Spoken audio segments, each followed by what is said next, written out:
ઓલપાડના ગોથાણ ગામ નજીક railway freight કોરિડોરના નિર્માણાધીન માર્ગમાં ફસાઈ જતા સ્થળ પર હડકંપ મચી ગયો છે। પરિવાર સાથે ધર્મયાત્રાએ નીકળેલી આ બસ ગરનાળામાં ફસાઈ ગઈ હતી। ઘટનાને પગલે મુસાફરોમાં ભયનો માહોલ સર્જાયો હતો અને પ્રવાસ અટવાઈ પડ્યો હતો। બસનો ડ્રાઈવર માર્ગ ભૂલાઈ જતા બનાવની શરૂઆત થઈ।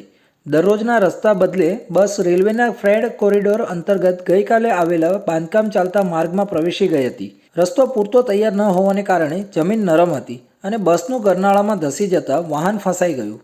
બસમાં કુલ કેટલાય પરિવારજનો મુસાફરી કરી રહ્યા હતા। સદનસીબે કોઈ જાનહાનિ થઈ નથી, પરંતુ મુસાફરોને ભારે હાલાકીનો સામનો કરવો પડ્યો છે।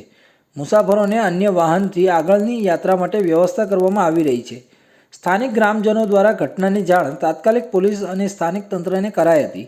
ત્યારબાદ ગામ લોકોના સહયોગથી બસને બહાર કાઢવાના પ્રયત્નો શરૂ કરવામાં આવ્યા છે। ડ્રેનેજર તથા બુલડોઝર જેવી મશીનો પણ ઘટના સ્થળે ખસેડવામાં આવી છે। આ ઘટના વધુ એકવાર તે મુદ્દે વિચાર કરાવે છે કે વિકાસના કામ દરમિયાન માર્ગદર્શિકા, ચિહ્નિત માર્ગો તથા સુરક્ષા નિર્દેશોનું પાલન પૂરતું કેમ નથી થતું। જ્યાં જ્યાં લોકો આવતા જતા હોય તેવા માર્ગો પર યોગ્ય સૂચનાઓ અને અવરજવર અટકાવવાની વ્યવસ્થા ન હોય તો આવી ઘટનાઓનો ખતરો હંમેશા રહે।